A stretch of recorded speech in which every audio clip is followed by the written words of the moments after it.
శ్రీవల్లి ఎంత బాగుందో అని ధాత్రి, కేదార్ మెచ్చుకుంటూ ఉంటారు. ఏంటి శ్రీవల్లి పొద్దున్నుంచి చూస్తున్నాను. నువ్వెందుకు డల్‌గా కనిపిస్తున్నావు అని ధాత్రి అడగటంతో, అది కాదు వదినా, అప్పుడే నాకు పెళ్లి ఎందుకు? ఇప్పుడిప్పుడే నేను కుటుంబానికి దగ్గరవుతున్నాను. మిమ్మల్ని అందరినీ నాకు వదిలి వెళ్ళాలని లేదు వదినా అని శ్రీవల్లి అంటుంది. చూడు శ్రీవల్లి, ఎప్పుడైనా పెళ్లి చేసుకోవాల్సిందే కదా! అయినా ఇది నీకు పెళ్లి చూపులు మాత్రమే. పెళ్లి కొడుకు నచ్చితేనే నీకు పెళ్లి. నీకు పెళ్లయినంత మాత్రాన మేమందరం నిన్ను వదిలేస్తామా ఏంటి? నువ్వు ఎప్పటికీ మా శ్రీవల్లివే అని ధాత్రి, కేదార్ ధైర్యం చెప్పటంతో, అలాగే వదినా అని శ్రీవల్లి అంటుంది. ఇది శ్రీవల్లి ముఖంలో సిగ్గుపడుతూ ఉంటే నాకు చూడాలని ఉంది. నవ్వు నవ్వు అని ధాత్రి చెప్పటంతో శ్రీవల్లి నవ్వుతూ ఉంటుంది. అప్పుడే నిషి అక్కడికి వచ్చి పెళ్లి కూతురుగా తయారు చేయమంటే ఇక్కడ ముచ్చట్లు పెట్టుకొని కబుర్లు చెప్పుకుంటున్నారేంటి అని నిషి అరుస్తూ ఉంటే, ఇక్కడ శ్రీవల్లిని రెడీ చేసి మేము రెడీగా ఉన్నాం మేడం, మీ పిలుపు కోసమే వెయిట్ చేస్తున్నాం అని ధాత్రి చెప్తుంది. అదిగో పెళ్ళికొడుకు వాళ్ళు వచ్చేశారు, శ్రీవల్లిని తీసుకురా అని నిషి చెప్తుంది. చూడు శ్రీవల్లి, పెళ్లి కొడుకు నీకు నచ్చితేనే పెళ్ళి అని ధాత్రి, కేదార్ మరీ మరీ చెప్పి శ్రీవల్లిని ఇక అక్కడికి తీసుకొచ్చి కూర్చోపెట్టి ఉంటారు. చూడండి, మీరు యుఎస్లో జాబ్ చేస్తున్నారని చెప్పారు కదా, ఎక్కడా అని ధాత్రి అంటుంది. అప్పుడు వెంటనే వైజయంతి చికాగోనో బొకాగోనో ఏదో ఉంది కదా, అక్కర్లే అమ్మి అని కవర్ చేస్తూ ఉంటుంది. అదేంటత్తయ్య, వాడు మిరుగుడ్లు వేసుకొని ఎలా చూస్తున్నాడో చూడు, చెప్పలేదా అని నిషి మెల్లగా చెప్తూ ఉంటే, రేయ్ కొంచెం డీసెంట్గా ఉండరా, ఆవలిస్తే పేగులు లెక్క పెట్టేస్తాడు ఆ కేదార్ గాడు, నిన్ను తరిమేస్తాడు, జాగ్రత్త, కొంచెం బాగా నటించు అని వైజయంతి సైగ చేస్తూ ఉంటుంది. కంపెనీ నేమ్ ఏంటని కేదార్ అంటే సన్ టెక్నాలజీస్ అని పెళ్ళికొడుకు చెప్తాడు. మీ సిటీసీ ఎంత అని కౌశిక్ అంటుంది. వీళ్ళు కంపెనీ నేమో ఊరు అడిగితే ఈవిడ ఏకంగా సిటీసీనే అడుగుతోందేంటి, అసలు సిటీసీ అంటే ఏంటి అని పెళ్ళికొడుకు ఆలోచిస్తూ ఉంటాడు. ఏంటండి సమాధానం చెప్పరేంటని ధాత్రి, కేదార్ నిలదీస్తూ ఉంటారు. అమ్మి, సిటీసీ అంటే ఏంటి అని వైజయంతి అంటుంది. ఏంటత్తయ్య, అది కూడా తెలియకుండా మీరు పెళ్లి కొడుకుని తీసుకువస్తారా అని నిషి వైజయంతితో మెల్లగా మాట్లాడుతూ, అంటే డాలర్స్లో చెప్పాలా రూపీస్లో చెప్పాలా అర్థం కాక అలా ఆలోచిస్తున్నాడు, అంతే కదా, 1 CR పర్ యానం అని నిషి చెప్తుంది. సిఆర్ అంటే ఏంటి? ఏదైతే ఏముందిలే, అవునని చెప్తే సరిపోతుంది కదా అని అతను మనసులో అనుకుంటూ, అవునండి అంతేనండి అని కవర్ చేస్తూ ఉంటాడు. ఇంతకీ మీరు బీటెక్ ఎక్కడ చదివారండి అని ధాత్రి ప్రశ్నించడంతో, బీటెక్ ఏంటి, నేను ఎంఎస్ఎన్ కదా ప్రిపేర్ అయ్యాను అని పెళ్లి కొడుకు పైకే మాట్లాడేస్తాడు. ప్రిపేర్ అవడం ఏంటండి అని కేదార్ అంటాడు. జోకు కేదారు, జోకు, అల్లుడు గారికి కొంచెం జోకులు ఎక్కువలే, అంతే కదా, చమత్కారాలు చేస్తున్నారు కదండి, ఇప్పుడు హైదరాబాద్లోనే చదువంతా అయిపోయింది అని వైజయంతి చెప్తుంది. అయితే మీ ఆస్తిపాస్తులు మొత్తం కూడా హైదరాబాద్లోనే ఉన్నాయన్నమాట అని కౌశికి అంటే, అవునవునని రాజు పైకి చెప్తూ, నాకున్నది ఈ 1 కోటు మాత్రమే, నాకెక్కడి ఆస్తిపాస్తులు అని మనసులో అనుకుంటూ ఉంటాడు. అవును, రాజు ఆస్తులన్నీ ఇక్కడే ఉండేది, ఇంతకీ ఒకరికి ఒకరు నచ్చారేమో తెలుసుకొని నచ్చితే ముహూర్తాలు పెట్టుకుంటే సరిపోతుంది. ఏంటి రాజు, మా శ్రీవల్లి నచ్చిందా అని నిషి అనడంతో, నచ్చింది అంటూ రాజు సిగ్గుపడుతూ చెప్తూ ఉంటాడు. శ్రీవల్లి, నీకు నచ్చాడా చెప్పమ్మా అని ధాత్రి, కేదార్ అడుగుతూ ఉంటే, నీకు నచ్చితేనే ముందుకు మనం మాట్లాడి వెళ్తాము, లేకపోతే లేదు అని కౌశికి చెప్తుంది.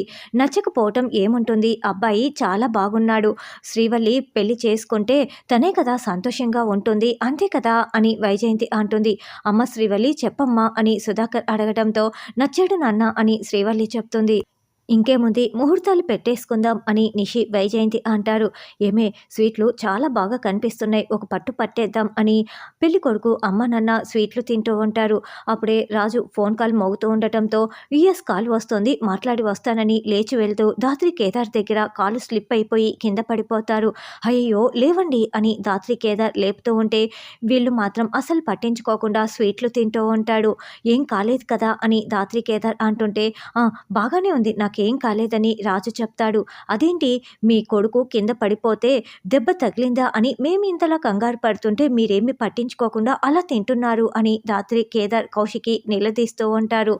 అంటే వాళ్ళ అబ్బోడు పడిపోవటం వాళ్ళకి కొత్తేమీ కాదు కదా, మనం కొత్త వాళ్ళం కాబట్టి కంగారు పడ్డంలే కౌశికి అని వైజయంతి తెగ కవరింగులు చేస్తూ ఉంటుంది. నేను ఇలా కింద పడ్డం మా వాళ్ళకి అలవాటే లేండి, అందుకే వాళ్ళు పట్టించుకోలేదని రాజు కూడా కవర్ చేస్తాడు. అవునవును అంతే అంటూ వాళ్ళు అప్పటికి కూడా సరిగ్గా రియాక్ట్ అవ్వకుండా తింటూ ఉంటారు. సరే, నేను యుఎస్ కాల్ మాట్లాడి వస్తానని రాజు బయటికి వెళ్తాడు. ఏమే స్వీట్లు చాలా బాగున్నాయి. వెళ్ళేటప్పుడు కొన్ని ఇంటికి పట్టుకు వెళ్దాం అని వాళ్ళిద్దరూ మాట్లాడుకుంటూ మీరే తయారు చేశారా అని ధాత్రిని ప్రశ్నిస్తూ ఉంటారు. ఆ! అవునవును. ఇంట్లోనే తయారు చేశాం అని ధాత్రి చెప్తుంది. చాలా బాగున్నాయి. మేము వెళ్ళేటప్పుడు కొన్ని బాక్సుల్లో పెట్టించండి అని అడగటంతో కక్కుర్తి వాళ్ళు అయ్యో! ఏంటి ఇలా దొరికిపోయేలా ఉన్నారు అని వైజయంతి అంటే కాసేపు ఆగండి. కాసేపటికి మీరు దొరికిపోతారు. అందరూ కలిపి మిమ్మల్ని కొడతారు అని నిషి చెప్పటంతో ముందే టెన్షన్‌తో చచ్చిపోతున్నాను. నన్ను భయపెట్టకు అని వైజయంతి వణికిపోతూ ఉంటుంది. సరే మీరు తింటూ ఉండండి. మేము ఇప్పుడే బయటికి వెళ్ళొస్తామని ధాత్రి చెప్తుంది. ఇద్దరు గుమ్మం బయటకు వచ్చి వాళ్ళని చూస్తుంటే నాకెందుకో చాలా డౌట్‌గా ఉంది. తేడాగా కనిపిస్తున్నారు అని కేదార్ అనడంతో అవును కేదార్ నాకు కూడా అని ధాత్రి అంటుంది.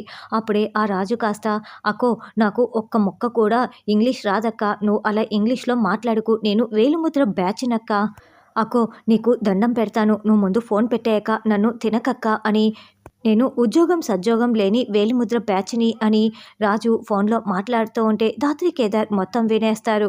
సరే అక్క ఉంటానని ఫోన్ పెట్టేసి వెనక్కి తిరిగి చూడగానే అక్కడ ధాత్రి, కేదార్ మొత్తం వినేసి చాలా కోపంగా ఏంటి నువ్వు చికాగోలో ఉద్యోగం చేస్తున్నావా? సాఫ్ట్‌వేర్ ఇంజినీర్‌వా? అని నిలదీస్తూ ఉంటే అవునని అతను చెప్తూ ఉంటాడు. రేయ్! నువ్వు మాట్లాడిందంతా వినేశాము రారా అంటూ కేదార్ రాజు కాలర్ పట్టుకొని లోపలికి లాక్కు వస్తాడు. ఏమైంది కేదారు నీకేమైనా పిచ్చి పట్టిందా? అలా షర్టు కాలర్ పట్టుకొని లాక్కు వస్తున్నావు అని వైజయంతి, నిషి అరుస్తూ ఉంటారు. అక్కడ జరిగిన విషయం మొత్తం కూడా ధాత్రి, కేదార్ చెప్తూ ఉంటే కేదార్ ముందు షర్టు వదిలేసేయ్ జగదాత్రి అసలు ఏం జరిగిందో చెప్పు అని కౌశికి నిదానంగా అడగడంతో మళ్ళీ జరిగిన విషయం మొత్తం కూడా ధాత్రి వివరిస్తుంది. ఏంటి నిజమా? నీకు నిజంగా ఉద్యోగం లేదా? జగదాత్రి చెప్పిందంతా నిజమేనా? అంటూ యువరాజ్ కూడా చాలా కోపంగా రాజు గొంతు పట్టి నులిమేస్తూ షర్టు కాలర్ పట్టుకొని నిలదీస్తూ ఉంటాడు. అయ్యో అబ్బోడా! ఈ పిచ్చి పట్టిన వాళ్ళ మాటలు నమ్మి నువ్వు కూడా ఇలా ప్రవర్తిస్తున్నావు ఏంటబ్బోడా! అసలు లోన్ కోసం ఎవరెవరో ఫోన్లు చేస్తూ ఉంటారు. వాళ్ళతో ఇంగ్లీష్‌తో మాట్లాడితే ఇంకేమైనా ఉందా? వాళ్ళు అస్సలు వదిలిపెట్టరు కదా! అందుకే ఇలా మాట్లాడి ఉంటారు అని నిషి, వైజయంతి కవరింగులు చేస్తూ ఉంటే అవునని రాజు వాళ్ళ అమ్మా, నాన్న కూడా కవరింగులు చేస్తూ ఉంటాడు. అవునండి. కస్టమర్ కేర్ వాళ్ళతో ఇలా ఫన్ చేయటం నాకు మామూలే. ఇండియాకి వచ్చినప్పుడు నేను ఇలాగే మాట్లాడుతూ ఉంటాను అని రాజు చెప్తాడు. ఇంత మాత్రానికే మీరు అలా అపార్థం చేసుకుంటే ఎలా? అని వైజయంతి, నిషి చెప్తారు. అసలు ఇంత అనుమానం వచ్చి మనల్ని తలదించుకునేలా చేసిన తర్వాత వీళ్ళతో సంబంధం ఎందుకు? వెళ్దాం పదండి అని రాజు, అమ్మా, నాన్న వెళ్తూ ఉంటే ఆగండి ఆడపిల్లని ఇచ్చేవాళ్ళం కదా! ఆ మాత్రం డౌట్ రాకుండా ఎలా ఉంటుంది? వాళ్ళు మీకు క్షమాపణ చెప్తారులే. ఆడపిల్ల జీవితం కదా! వెళ్ళొద్దండి అని వైజయంతి బతిమలాడుతూ ఉంటుంది. సరే అబ్బుడా క్షమాపణ చెప్పు మీరు కూడా అని వైజయంతి అంటుంది. సారీ అని యువరాజ్ అంటే మేము కూడా అని ధాత్రి చెప్తుంది.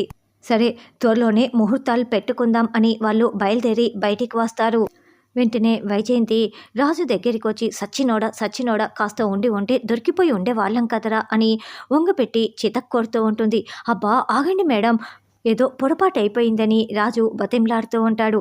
ఓ పెద్ద నువ్వు బిజినెస్ మ్యాన్‌వి నీకు ఫోన్ కాల్ రావటం కోట్లు లాసొస్తుంది కదా! ఫోన్ మాట్లాడకపోతే అని నిషి అంటే వాళ్ళు కూడా అలా అనుకోవాలనే నేను ఫోన్ వచ్చినట్లు మాట్లాడడానికి బయటికి వచ్చాను. ఈ లోపలే వాళ్ళు వినేస్తారని నాకెలా తెలుస్తుందని రాజు అంటే జాగ్రత్తగా ఉండమని చెప్పాను కదా! చూడు ఇక మీదట చాలా జాగ్రత్తగా ఉండండి. నేను చెప్పినప్పుడు తాంబూలాలు మార్చుకుందాం అని చెప్పండి అని వైజయంతి చాలా జాగ్రత్తలు చెప్తుంది. అలాగేనని వాళ్ళు బయలుదేరి వెళ్తారు.